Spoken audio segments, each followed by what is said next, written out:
I don't know what it is about the website yourtango.com, but they just keep hitting the mark sometimes with some really great articles. And another one they hit that really just stood out to me.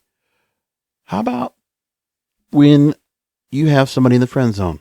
Women, you do this. And guys do it as well. Not so much, but women do it a lot. And there's a story they have here, an anonymous source there, that writes and says about 11 signs that your significant other is also your best friend.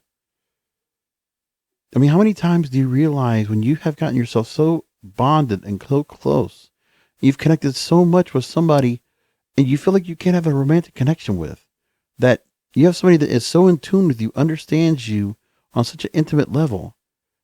Why can't women think that if they put somebody in the friend zone that they're eventually going to figure out why they are? But the other thing too is that there's two types, because there are guys you put in the friend zone, I know, because they're nice guys, and you can tell there's something about them that's off, and you don't want to bring them that close to you because you realize the nice guy thing is too much. It's just not something, doesn't feel authentic, but you enjoy the validation, you enjoy the attention. So you put somebody in the friend zone there. But there are those that you are in the friend zone with that are actually very much in tune with you and will be wonderful romantic partners with you. And then you bring that whole idea of, well, the risk of losing the friendship. No, you have to take the risk on losing the friendship. You should. Because as Steve Harvey would write in his book, Talk to a Woman, Think Like a Man. I forget what the name of the book is, but he talks about how men and women can't just be friends. But if you're going to be the friends, then just be honest with each other. There is a romantic or a physical attraction between them both. And I know women are going to go and try to tell me, and I've heard them. Hell, I've had those that have been bartenders or servers in the service industry telling me, "Oh no, I'm friends with a lot of guys." Sure you are, and they're not interested in you, and they're going to say, "Oh no, it doesn't matter." Okay. You could try to say like you're one of the guys and things like that. Sure, you could try to go and say all that, but I'm not going to believe it. I just won't. So in the story they talk about here that if you've ever felt so connected to your partner that they become your best friend and your home, if so, you're not alone. And here are the 11 signs. Number 1, you completely understand each other's sense of humor. Remember, if you're going to be in a long-term relationship, it's not always the romantic attraction. It's because you have a bond, because you both latch on to each other. There's a bond there. There's a communication. There's a significant, so many different levels of similar interest. You can be your authentic self around them. So if you don't want to just necessarily dress up, or you don't need to like kind of pretend like you need to look a certain part. And I think that's part of the thing that some women kind of feel is like they don't need to, again, put that extra effort to impress. So like the getting themselves all dolled up and pretty, that gets taken away when you try to go ahead and date a best friend or somebody that you have as a friend, and that goes away.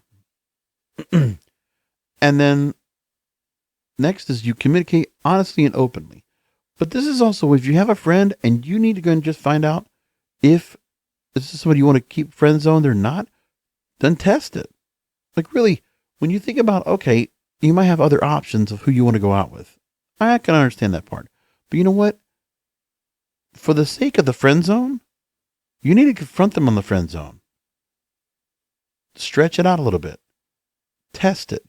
See where things really are. If things get really, and how they react to you, if there's certain things you say that will garner a little more interest. Your relationship reflects a healthy balance is another sign.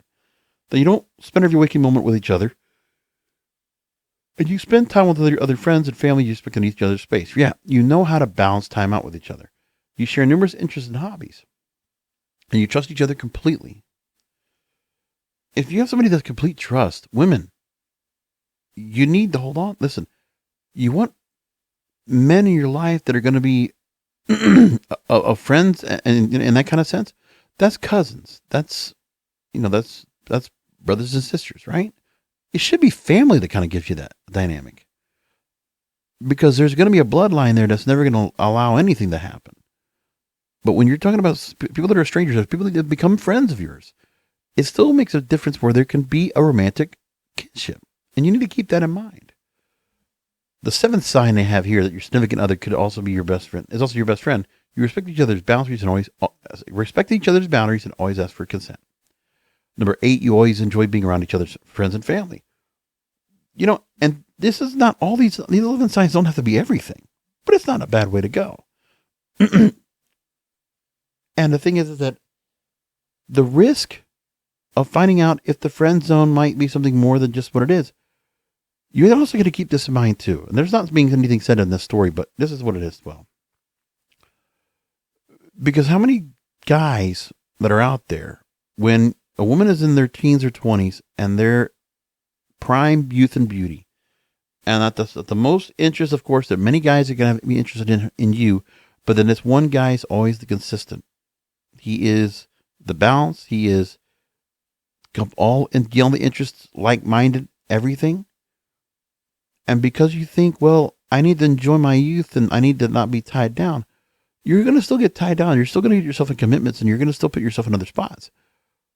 But the guy that you have in that friend zone, sure, you can go along and you can fool around with whatever guys you want. And then you can definitely eventually get to the point where you get around 30, 35 years old and you say, okay, I need to quit fooling around. I've had this guy here all my life and he's waited around for me. I should finally I should let myself be with him. Why don't you give yourself to them when they really want you? Like, why make somebody wait so long?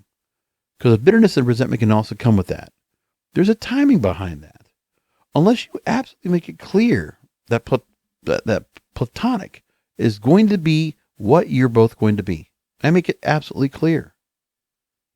And man, if somebody is willing to just say, okay, platonic, whatever. And the thing is, if you want to have friends and best friends, well, what if they have their own significant others, right? I mean, you shouldn't have this person be held up to not be able to enjoy someone else's company. You shouldn't hold them from that. If they have an interest in you, then you need to be cognizant and aware of being able to communicate well enough to realize this person digs you, they like you, and they actually would love to be with you. You need to address that situation as quickly as you can. It's only fair to them. And it also makes you a selfless best friend. Because what best friend are you if you're just taking, and you're not giving back? I think that's a very important thing to note. Number 9, you take care of each other's needs in sickness and health. You stand up for each other's number 10. And number 11 is you support each other in your individual goals. And you're there for them. You're their cheerleader. You find somebody that has all those different dynamics, that's a keeper. It shouldn't matter if you're just their friend. You should realize that there is something more to them. And we can change the whole dynamic of feeling you need to be in a friend zone or put somebody in a friend zone. No. Break down the friend zone and let yourselves be depraved and debaucherous.